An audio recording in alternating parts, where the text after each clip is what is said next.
I think this is just, it's like one of those things. I was going to do a whole political aspect to it, like applying it to today's things because, ethics and morals and all of that. And I decided not to do that because it feels like it's straying away a lot farther from everything. That was the thing. So many of the things that I was researching, I'm like, I want to know this. This is really good context. But I'm like, it is so far off of the actual topic. So when I realized I'm like trying to rein myself back in, I'm just like, I focused so much on a lot of other things that it's like, I still have plenty. There's plenty. But like, I don't know if we're going to hit the 45 minutes. I don't know. We'll see. But yeah. So it's been a very like not precious topic, but a little bit. Like I just love everything about it and I just want it to be good. And if I don't do it good, then I'm going to be real pissed. Breathe. Right? We ready? Yep. The dreaded question. Yeah. Just gotta hit him with a what up chat and you'll be fine. Right. Just start off. I know nothing. There you go, Socrates. Right? End of the episode. Run actual just end screen credits. That would actually be kind of funny. I feel like we should do that for an April Fool's episode. We just post that. It's like, I don't know. Right. Credits. Yeah. Okay. I'm Chelsea. And I'm Jenny. And this is Death and Gardening.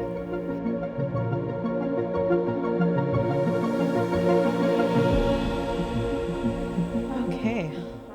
So today, we are getting a little off of the usual. All right. It still has poison in it, so it's okay. That's fine. That counts. Today we are going to talk about Socrates, Alrighty. the ancient Greek philosopher. I've heard the name, but I am a blank slate, so educate. Many people know at least the name Socrates. I would say it's kind of a coin toss if you know how he died or if you just know him as a philosopher. Some people know him because of the way he died. True. But it's a very, very interesting story, at least to me. Okay, so Socrates was born in 469 BCE. So old. Yeah. Back in the day. Yes, it is very much ancient Greece, and I believe the classical Greece. Okay. He was around for the golden age of Greece, or of Athens, sorry. And Of Athens. Yes, Okay. everything in this is Athens specific because it's before Greece was really like a full country. They were city-states. Oh, okay. So like Athens, Sparta, yeah, lots of places. He did get married twice. I do not know how to pronounce these names. I do not, well, his second wife was Myrto. Okay. I'm going to go with Xanthippe for his first wife. And they had 3 children that I could find. The first is Lamprocles, and then Sophroniscus, and then Menexenus. Nope. Menezenus? I mean, either way still sounds very Greek. Yes. The story is not about them. I just thought it was No. worth mentioning. It's just fun facts. So we do have busts of what he probably looked like. But there are physical descriptions of him. All right. When you think of Greece, or at least when I think of Greece, I think of the Olympics and I think of athletes, and they had a very high standard of beauty. Like, well, maybe not high standard, but there was a specific kind of look that was considered to be beautiful. Yeah. Socrates was not that. He was described as having his eyes bulging out of his head and his eyes focused sideways. He had a snub nose that was described as pig-like, and he had a pot belly. And he would wear the same cloak and sandals in the daytime and in the evening. So I'm assuming in that culture that there was a bit of a difference between the daytime and the nighttime. Probably. There are a few cultures that have like daytime wear and then evening wear, so that Right. makes sense. And a little bit about his his personality. I think there were many accounts of him being annoying. He talked and questioned constantly, and he was also described as charismatic and annoying. Like, annoying came up many times. I mean, if you're talking and questioning constantly, yeah, that could come off as annoying, but as philosophers do, Yeah, you question things. yeah, and Yeah. that is what he did. I think that's pretty much just the best way to describe him, is he just questioned. He also compared himself to a gadfly, and I believe the story went that he said that the gods sent him to Athens to be like a gadfly, to wake up the people from their slumber type thing. So by him questioning people and making them realize things, even though it Okay. was to be like an annoying fly. I don't know, I like that. I do too. I'm gonna make you look inward on yourself and question everything about you, make you think about it. Here you go. Right? And I'm like a fly. I'm going to annoy the crap out of you. And yeah. And for him to acknowledge that, taking accountability. Self-aware. Right? So I will talk a little bit about his philosophy, and then we'll get into a little bit of history around what was happening. So I have just some bullet points of his philosophy type things. Some questions that he asked were: is wealth a good thing? Can democracy create a just society? What makes us truly happy? Good questions. Yeah, and I think those were pretty common ones. I should also note that he did not write anything. Okay, so it was all verbal, basically. Yes, everything we know about Socrates was from Plato and Aristotle Oh. and Xenophon, and I think some others, but those were the main ones that I looked at. Plato was his student, and Aristotle was a student of Plato. Okay. And Socrates said that writing was dangerous because it imprisoned knowledge. That's a take. I mean, I can see it, but also I respectfully disagree. It makes sense from his perspective Yeah. because he wants to be able to talk forever about a subject, and Oh, like yeah. it will be in circles and it will never end. Whereas you put it down on paper, there is no longer another perspective. True. Yeah. That's how I take it, anyways. So he put ethics at the heart of his philosophy. Doing right protects the soul, doing wrong harms the soul. Knowledge of the human good or virtue will save your life. And the only evil is ignorance. The only evil is what? Ignorance. Oh. Well. Yeah. Yeah, I feel like a lot of this is still relevant today, which is for sure why he is still being taught. Oh, And yeah. Yeah. I think my favorite kind of point that he made was the unexamined life is not worth living. I think It's interesting. definitely to reflect on yourself and, to be good, and then what does it mean to be good?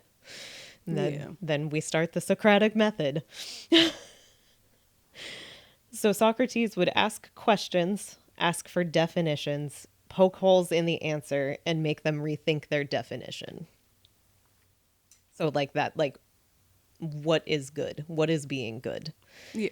And then whatever you would answer, he would say, oh, so like he would just question it until, and then you would be like, oh, well, when you put it that way, Yeah, to maybe show that's kinda not the right definition. all sides of it and make you kind of think deeper into what you initially thought. Yeah.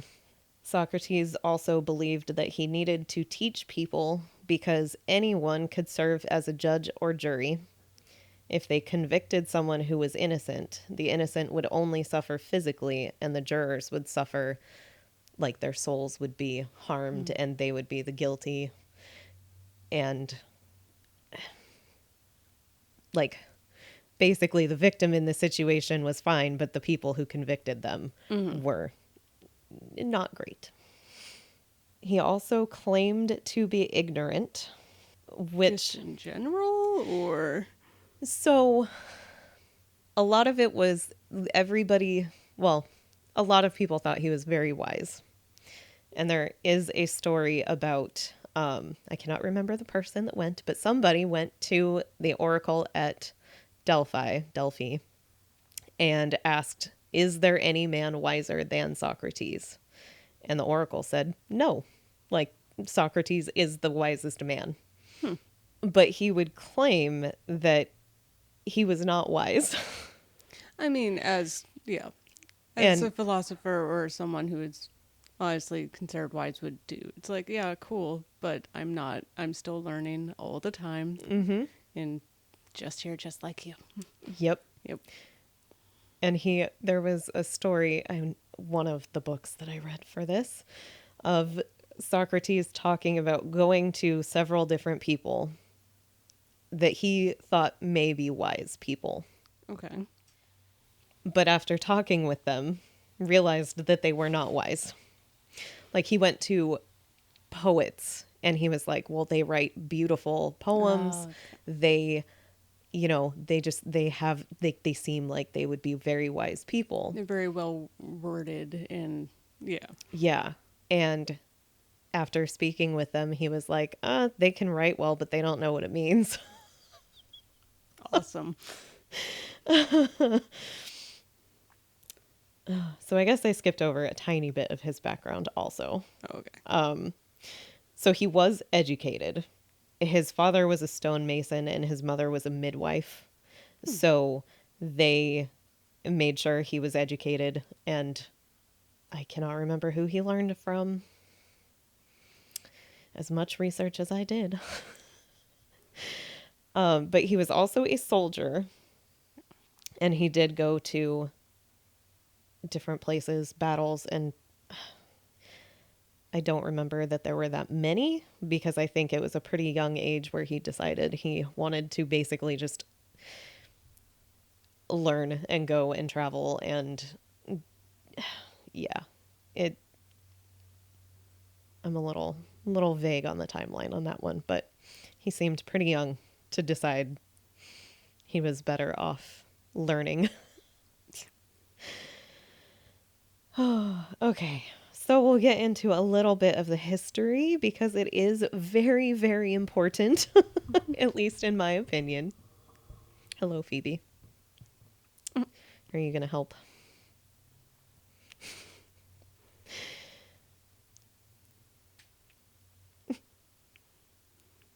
Would you like to? Is it the attention or the camera you love? I can't decide. All of it. Hi. Okay, we'll just continue. Okay, so a little bit about Athens in general. War was I feel like the main theme of Always. Greece, Athens, I mean, Yeah. Rome, all of the things. Like, it's just war. Yeah. Well, and war shaped the cultures and shaped the civilizations and shaped the boundaries of where people were. Now, yeah. So. Yes. Yep. Yes. So it's just constant war. There was a lot of war with the Persians, which is like where we get the movie 300 from, the 300 Spartans and Xerxes and all of that stuff. Athens is the birthplace of democracy, though, Okay.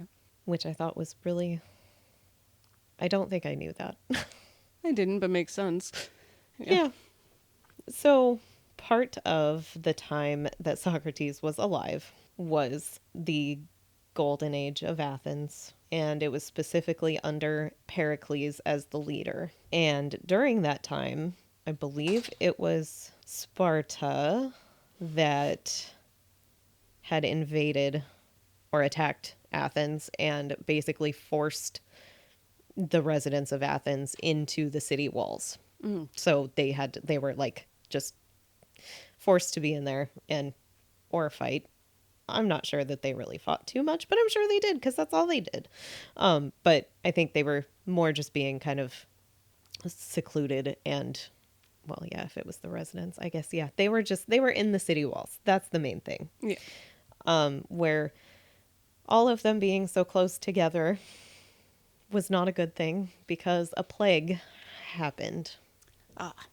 And it is not exactly known what what the plague was, but typhus or typhoid is suspected. And it killed at least a third of the population of Athens. Yeah, plagues are bad, historically speaking. Yes. Yeah. And Pericles was also one of the victims of the plague. Oh, well, yeah. So I guess we can get to the part where Socrates and poison and all of the things become relevant to our podcast. Where we tie it all together. Wait, nope, there's one more thing of history before that, sorry. JK. Yep. I am all over the place. It's hard. Okay, so this is the incredibly important context that I think is very important, and it's mentioned all of the time. So, all of the wars and all of the things and democracy is established in Athens. At some point, there is an issue between Athens and Sparta, for sure. I don't know exactly how it came about, but there were 30 tyrants. This is literally, in history, what they are called is the 30 tyrants. That's a lot of tyrants. At once? Yes. Ooh, okay. Yes. They were elected to draft new laws and reform the Athenian constitution. And I believe this was by Sparta. Sparta was like, you guys need, like, almost like them taking over. Mm-hmm. Because obviously there's a fight for who's going to be in charge in all of these things. Like if Sparta, once a leader dies, then yes, it's fair game. And I don't remember how long after. Well, wait, Pericles died in 429, and this happened in 404. So quite a while after Pericles died, but I think whoever was in charge after Pericles and however many people, there were some major conflicts between Sparta and Athens. So at some point, the 30 tyrants became an option, which was Doesn't not sound like the best option. No, and it was not a democracy. It was an oligarchy. Yeah, tyrants and democracy don't usually work hand in hand together. Right. So, yeah, so they were elected to draft new laws, reform the Athenian constitution. They were led by Critias, who was a student of Socrates and also Plato's uncle. Okay. The tyrants ruled for 8 months. They killed 5% of the population. They exiled Democratic supporters, which was a big deal. Yeah. And then some of those Democratic supporters came back and there was an uprising and overthrew the tyrants in 403 BCE. It's possible to do it again. Yes. Well, good for them. Yes. So this is relevant because Socrates, what he is probably most famous for, was accused and put on trial. His charges were corrupting the youth and impiety, which was not believing in city gods. Yeah. But I think it's important for the context of what had just happened with the tyrants and who was involved because Socrates knew at least Plato's uncle. And he, like, because he was a student of Socrates. And it was, I think there were more than just that guy, but he was influencing those people by teaching them. And that was in, what did I say? 404, 403 BCE. Socrates was put on trial 4 years later. Wow. So that's a really, really, really short time after an oligarchy and the tyrants were just in charge. And then Socrates probably getting just on people's nerves still. And them being like, you know what? We already had this tyrant situation and he's speaking some Things we don't like and we Yes. don't agree with, and no. Yes. So, Tale as old as time, yeah. obviously. Yeah. 400 BC at that point, yeah. Yeah. So, yes, the corrupting the youth, I think, is probably the best place to start. I do love, in his defense, the logic of basically corrupting those around him, being evil, making them evil, or turning those around him wicked, that in the end, that would make, like, that would put himself in danger. Because if he is corrupting his neighbor, then his neighbor could do harm to him. So he's like, why would I do that? Honestly, fair point. You know? Yeah, why would I teach some things that then could turn around and bite me in the end? Exactly. Yeah. I was like, I agree with this logic. I'm going to go to some of, not his words, because there is also a lot of controversy on what Plato and like Xenophon might have actually, like, if it's just their idea of him, it's their best recollection of what happened at the trial. And that's another fun fact. Apology by Plato and Xenophon comes from the word apologia, which means defense, not like apology. Okay. So it's not like you're saying sorry for something, it's that you are defending your point, basically. So that's apology as his defense, not like, I'm sorry that this happened. Okay, I guess I should also mention who his accusers were. The only one I know anything about is Meletus, who was a poet. Oh, okay. And then there's Anytus and Lycon. Was it one of the poets that he said wasn't wise after all? Because that sounds very petty. Oh, he is like savage to Meletus. I will read that part for sure because yeah. So in this part, they are talking about the impiety charge. And Socrates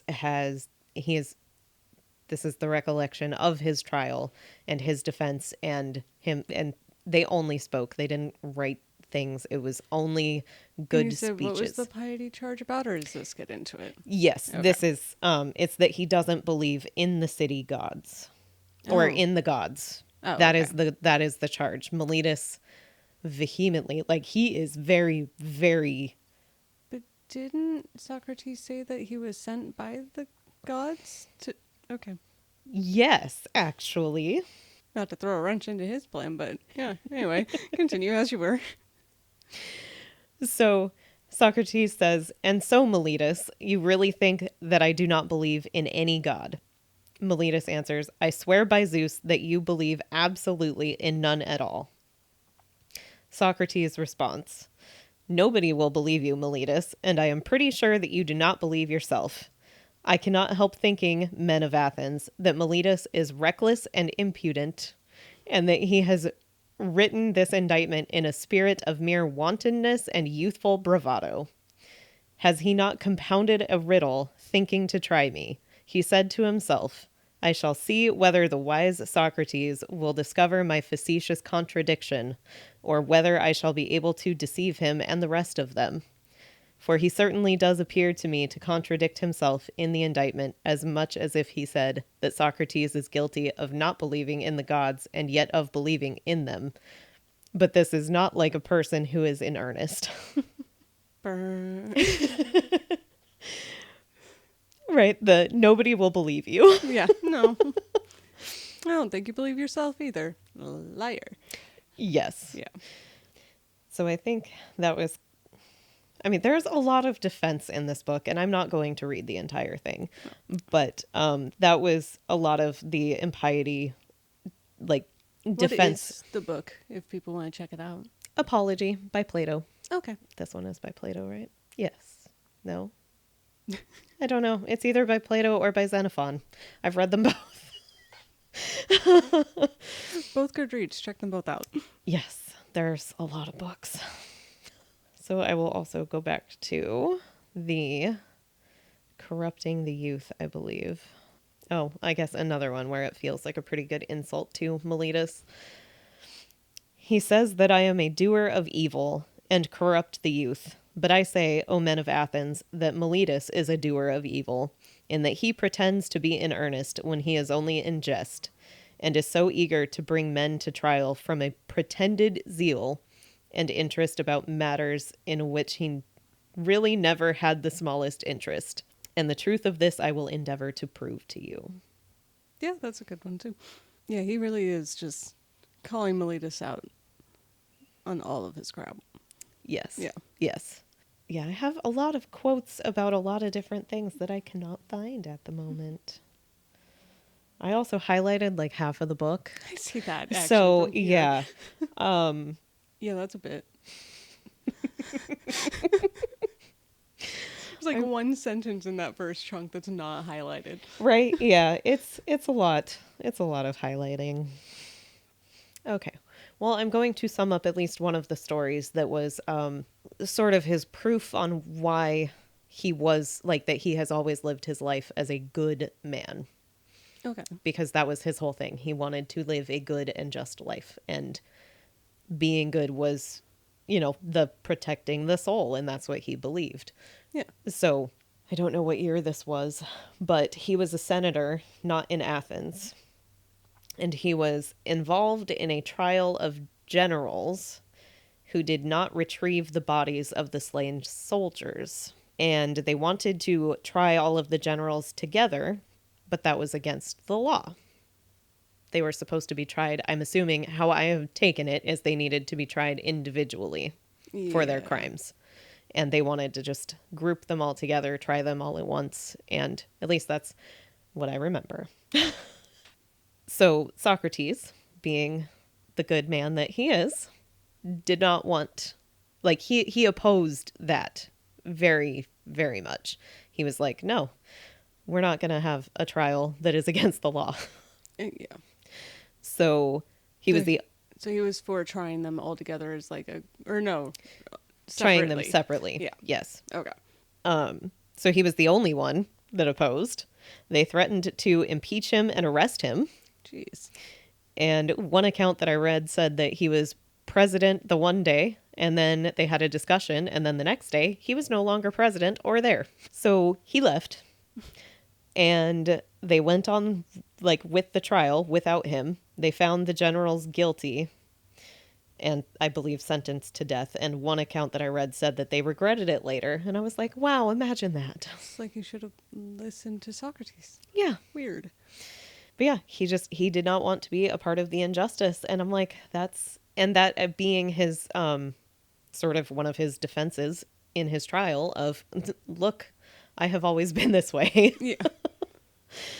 Well, and I can see his point too, because judging the entire group for the flaws of a few is, especially if the outcome is death, is a bit much.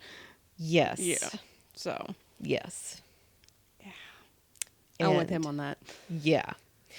So, and that is the thing too with with him being charged, anybody could charge anybody in Athens democracy in all of this. So like his three accusers didn't have to be, prosecutors or anything. They just Yeah, it They could be dudes on the street. Yes. Yeah. And it sounds like anybody could also be the judge and jury, which is why Socrates wanted them to be educated and Yeah. be good people. Because, yeah, he. This poor guy. Even if he was annoying, poor guy. Yeah, pretty much. Then from Xenophon, from his book, The Memorabilia, there is a quote that says, "Again, Socrates ever lived in the public eye.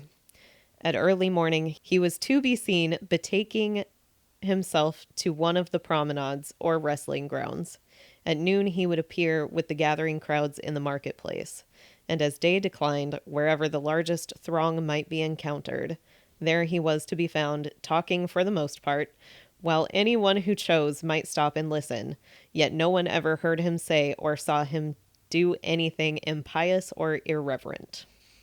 And he was, during the trial, he pointed out all of the people in like the audience that he knew Probably that he most taught. of them. It was a long list.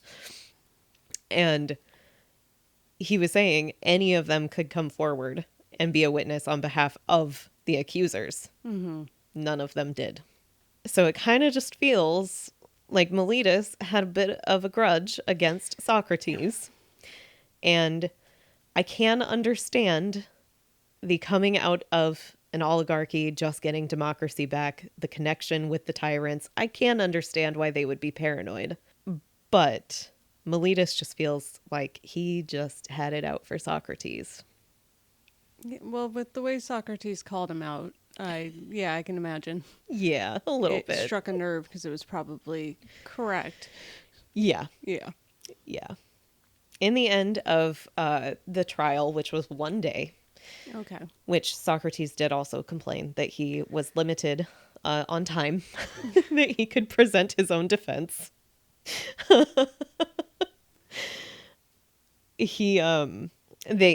they voted and they found him guilty. And before choosing the penalty, the punishment, the custom was for the defendant to propose a penalty. I'm gonna go home. Bye. Right? All right, I'm guilty. I'll just check mark that and leave in my titles, and I'm gonna not be here anymore. Right. So there would have been plenty of options. Well, okay, maybe not plenty of options. There would have been options. He could have proposed being exiled. Mm-hmm. He could have, Death, I'm sure, is one of them. yeah, death is on there. I can't remember the other ones, but yeah, paying a fine. But we're talking about Socrates. Mm-hmm. So the penalty that he proposed was that because, like, he argued that he provided a good service to the city and that he only did good things. So a fitting punishment for him would be to get free food and housing from the state. Yeah, I like it. For the rest of his life, which at this point he was already, I think he was 70. I cannot remember now. Yeah, so he was getting up there in age anyway. Yes, he was getting, he said many times, he's like, if they would have just let me go for a few years, it would have ended naturally. Like, he's like, they're going through all of this and I would have just died eventually. So yes, so after that, and he suggested a fine of 1 mina of silver, because that's what he claimed he had, because he was not rich. He did not get paid. He was a philosopher. They're not. Yeah. Well, and there were people that taught people for money, Yeah. and they were called sophists. Mm. But they did not, they wanted money, but he did not take money. He would take food, and he would take probably housing or something. I'm not entirely sure, but he would get paid in like company or meals or something like that. Which is another example of how he was more of a good virtue kind of man. It's like, I'm not in it for the pay, not in it for that. It's to educate the people and try to help people along living a good life and keeping the soul pure and good. Yes. Yeah. There is a quote about that also. But yeah, Well, okay, I will read the quotes after, but as we know, well, we may know, he was sentenced to death. They did not like his suggestions. Dang. You tried. So he was also given the choice to, at some point, he was given the choice that he could stop doing everything that he was doing or basically die. It was like he could stop being Socrates. He could stop questioning people. He could stop literally. He could stop his life's work or die. Yes. Yeah. Yeah. And he decided that that would not be Death good. it is. Yes. Then. Yep. He would rather live honestly than give up Yep. what he believed was good. There was also a part about discussing what, like, that death may be a good thing after all. After he had already decided that he was, that was going to be his punishment. He's basically just discussing how death could be just, it could be good. Yeah, he said that we shall see that there is great reason to hope that death is a good. And either death is a state of nothingness and utter unconsciousness, or, as men say, there is a change and migration of the soul from this world to another. And he talked about, now if you suppose that there is no consciousness, but a sleep like the sleep of him who is undisturbed even by dreams, death will be an unspeakable gain. For if a person were to select the night in which his sleep was undisturbed, even by dreams, and were to compare with this the other days and nights of his life, and then were to tell us how many days and nights he had passed in the course of his life better and more pleasantly than this one, I think that any man will not find many such days or nights when compared with the others. And then he talked about if it's the other one, that, the soul in another world. Mm-hmm. Basically hanging out with like Homer and Orpheus and Odysseus and like all of these people. He would be in it like cool, if my soul gets to move on, I get to hang out with the gods and the demigods. Talk to them and question them. Yep. A whole new populace of people to question. Right? Which, I mean, I'd hang out with Odysseus in a heartbeat. Right? Yeah, absolutely. And Homer, all of them. It'd be great. But I loved that sleepless night undisturbed by dreams. Yep. Yeah. And then I think my favorite that feels the most, maybe not the most Socrates, but in sort of the end, right before he has to leave to go die, I guess. He is talking about his sons. When my sons are grown up, I would ask you, oh my friends, to punish them. And I would have you trouble them as I have troubled you, if they seem to care about riches or anything more than about virtue, or if they pretend to be something when they are really nothing. Then reprove them, as I have reproved you, for not caring about that for which they ought to care, and thinking that they are something when they are really nothing. And if you do this, both I and my sons will have received justice at your hands. Nice. It's like, punish my kids if they don't live how I lived. They choose money over knowledge. No. Yeah.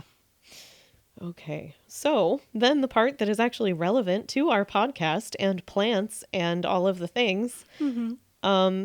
He was, like, his death was by poison hemlock, which I have heard of it forever, and I always forget how it looks. Just like Queen Anne's lace. Yes. Yep. Which I have outside my house. Yes. And it's in the same family as carrots, celery, parsnips, and herbs like parsley, cilantro, fennel, dill, caraway. I was like, oh yeah, that is the thing that just grows out there, and like why you have to be careful in some areas. I thought it was interesting that it said it's commonly found at lower elevations in regularly disturbed areas such as roadsides, ditch and stream banks, creek beds, and fence lines, as well as on the edges of cultivated fields. I mean, that does make sense. Because while growing up, because it looks so much like Queen Anne's lace, anytime we would go pick flowers, it was always a warning of don't pick that one. It could be poison hemlock. Yeah. Because they didn't know. Do you know the difference between them? There's like one really I think one of them, it was like the detail. purple things on the Yes. stems, like purple Purple markings. splotches, Yes. Yes. I Yeah, did. that's like one of the only things that tells the difference. Otherwise, they look Yeah. very identical. Yeah, because especially in that picture, it's like just a more, like, it's not like Queen Anne's lace is, I think, more like flatter. Yeah. And these are kind of more like a little bouquet, which is more appealing to pick. Unfortunately. But yeah, so it's been a problem for, it sounds like, for like livestock because it'll grow in grazing areas. And I think a little bit of it can get into like sheep or cows' milk. But I don't know that that has been like a major concern, at least anytime recently. But I did read something about that was not a good thing. So, and it can, obviously, it can kill humans, it can kill animals also. Yeah. So, yeah. So that's one to be careful about for sure. Yes. There is also a portrait, or not a portrait, but a. So how was his murder by or death by poison hemlock exactly? He drank it. Oh, okay. Yep. Just like as a steeped kind of I believe so. Yeah. tincture kind of thing. Yeah. It just, they said they brought their, well, yeah, that's what this painting that I Oh, okay. love, that it's sort of, it is definitely not from that time, but it shows him, to me, being very Socrates with his hand in the air He's and probably preaching the whole time, just like right, eloquently as he takes this glass chalice of hemlock. right, and the person that's handing it to him looking away, and so many people with their heads in their hands. And in this case, they do put Plato at the foot of the bed, but Plato was not there for his actual death. He was at the trial. Plato was there, but he was not there. But to depict him sitting at the foot of the bed, completely turned away with his head hung, to me, I was like, well, yeah, because that's your teacher. Yeah, that he couldn't save him, so he's like, all right. Yeah. Yeah, and the rest of the other imagery is the art historian in me is due to, yeah, it would be signs of guilt. Yeah. Yes. Because that's what he told them too, was like, I'll be fine. You guys convicting me are the guilty ones. Well, especially with his theories of the good soul. It's like, yeah, I'm good. Wherever I go is fine. Yeah. You guys made the poor choice. Yep. You did the evil deed in action. Yep. You convicted and sentenced an innocent man to death. Yep. Yes. And he went out like a badass. Right. Right. He could. Oh, and I forgot to look into that part of it because I have been working on this for 2 weeks and feel like I still know nothing. So As he would have wanted. it's on theme. I didn't read it in any of the actual, like, Plato, Xenophon, any of those things, so I don't remember now where I read it, but that one of his friends came to him while he was, like, awaiting his death and offered to have him, like, to help him escape. Oh. And Socrates was like, no, I was given this punishment. That's what I'm, we're gonna live that out, basically. Yeah. So, yeah. That's right. I do have a couple of stories that are actually from like this year regarding Socrates. Ooh, okay. So, I think we'll start with the good one first because I loved it so much. So there is a professor at Harvard that teaches a class that goes over Socrates, like his trial, and they actually recreate the trial. That's awesome. Okay. And this year, apparently, the students got super into it, and they even wore like the togas, they wore the crowns. One of the people who was, I can't even remember, one of the people brought in one of their children, like their actual child, because that was a tactic that they would use in their defenses and the things. Look at my child. You can't convict me if I'm, you know. So they did all of those things, got very, very into it, and they actually found him not guilty. Oh. It was by a very slim margin. It was like 19 to 21. Wow. So not, and that's in today, but that is based on, you know, being like good at speaking, being going by the laws and the rules of that time. So I just thought that was a fun story. Oh, that is neat. And the less fun one is also another college that is pretty well known. Texas A&M has banned Plato's Symposium because of race and gender ideology. Neat. There is I believe it was the morals or ethics professor in the philosophy department who was teaching a class and using Plato's Symposium. And in it, it references, and in one of the articles I read, it said it referenced a union between, or a union of man and woman. And I believe it's talking about the gods and how... The union of man and woman doesn't sound like something they would fight. Right. It was Aristophanes, who was a playwright. He described how humans were split by the gods and spend part of their lives searching for their other halves. Okay. And apparently that is too focused on gender. And yes, the passage, which includes a reference to a gender that was, that was a union of man and woman. So that's, yes. Ooh.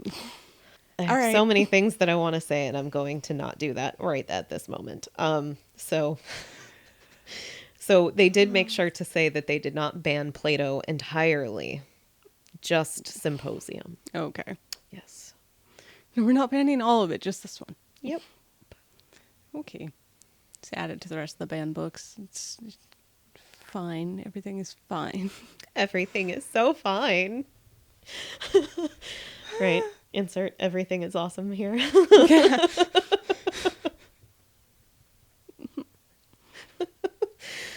Oh my god. Yeah. Yes. So that is the life and death of Socrates. You know, going into it not actually knowing that much about Socrates, I'd vibe with Socrates. I think so. Yeah. Yeah. Yeah. I'm really bad at asking questions like outright to people, but like I question a lot of things, at least to myself. So I think if I actually asked all the questions that probably went through my head, I'd probably be as annoying as Socrates. So, I mean, there are modern day philosophers now that just ask a whole bunch of questions and do just that. oh, so. for sure. I mean, the Socratic method of like the asking, you know, many questions and getting to deeper meanings is used in so many different things in psychology and like therapy. Yeah. And Psychology, therapy, sociology, a bunch of things. Yep. yeah, pretty sure it's like also like a police interrogation thing too. Oh, keep asking why. And Yeah. Questioning, see if the story changes and see if the new details emerge and see. Yeah. Yeah. I can see that. Yeah. I've watched too many police interrogations. Oh, yeah. trust so, me. Yeah. That's one of my Seems favorite accurate. pastimes. Yeah. Yeah, no, he seemed like a good dude. Very interesting dude. Yeah, I think because at first when I was looking into this, I was immediately like, well, yeah, of course he was falsely accused and they totally put an innocent man to death. And I still do think that. And I think if I didn't read the back and forth with Miletus and Socrates on his trial, I think I might have changed my mind after learning about the 30 tyrants and knowing his connections to the things because, or maybe not changed my mind, but I could at least understand why they might be very hesitant and cautious kind of, and yeah. very paranoid of we're not doing this again. Mm-hmm. Well, and he did, unfortunately for him, hold like some amount of governance because you said he was a senator, right? At one point, yes. At one point, yeah. But also, if he's not holding a position of power and he's just going around and yapping, I wouldn't expect that to really spook them as much as it did. But he's teaching young men at impressionable ages. And the last time he did that, there were tyrants. Fair, yeah, okay. So, yeah. Oh, well. But I still think it was wrong. And Yeah, I think he was. But then, I don't know. I mean, if that didn't happen, would we even, like, have this about, if he just died naturally? I mean, sure, Plato and all of them would have talked about him, but would it be to the level that it is? Yeah, would it hit quite as hard? I mean, his philosophies, maybe, but the importance of them might be, they'd have a little less of an oomph to them. Yeah. Him standing up for justice, being like, well, yeah, you sentenced me to death, so I'm going to die now. Yeah, and accepting his judgment and just be like, fine. Yeah, and no, I'm not going to stop what I'm doing because that would be against my beliefs and what I think is good. Yeah. So, and yeah, I also just love the questioning because I do think it is important as a person, just, politics, whatever, religion, all of the things aside, as a person to define a lot of the basic things like what is good, what is doing harm, where are the lines of, good and bad. Yeah. And yeah, what is justice? What is, are all laws just? Yeah. Also looking outside of how it affects just you and how it can affect the whole. Mm-hmm. Because I think a lot of the time, yeah, your personal morals and ethics do affect a lot of people because I may be okay with going out and punching people on the street. I don't know that they are okay with that. No.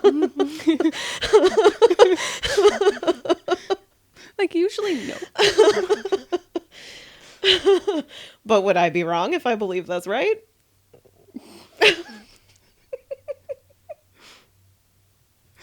The question. Yay, philosophy. And now I have to compete with that next week. All right. It's okay. There was a ton more that I was going to do, and I hope that I did this one at least a little bit of justice. I feel like I missed some things, but it's, yeah. I think you painted a pretty good picture. I hope so. I guess we can leave everybody with the question of question everything. Yes, question everything. Question everything. And I would like to just throw it in there because I feel like it's a little bit relevant, and anytime I have the chance to insert Hamilton, I will. The famous line, "If you stand for nothing, Burr, what will you fall for?" Yep. So, yes, that is all. Yep. Words to take to heart. Yes. All right. Any other fun tidbits? I'm sure there's about a million, okay. so that was a mistake. Never mind. So if you're ever curious, go look into Socrates and his philosophies and his teachings and his students. Yes. Plato, Xenophon, Aristotle. Oh, and I started reading the play that Aristophanes wrote that is called Clouds. Okay. And Socrates is a central figure, and it is very much a comedy. And Socrates is not painted as like this great guy, but it is hilarious. And I forgot how funny ancient stuff can be. So, yes. Perfect. Yes. That'll be it for us for this week. Join us next week where I get to try not top that. I'm not topping that, but I'll present something. Yes, it'll be great. Yeah. Well, thank you for educating us. Hopefully. Take care of yourselves, and we will catch you in the next one. Bye. Bye.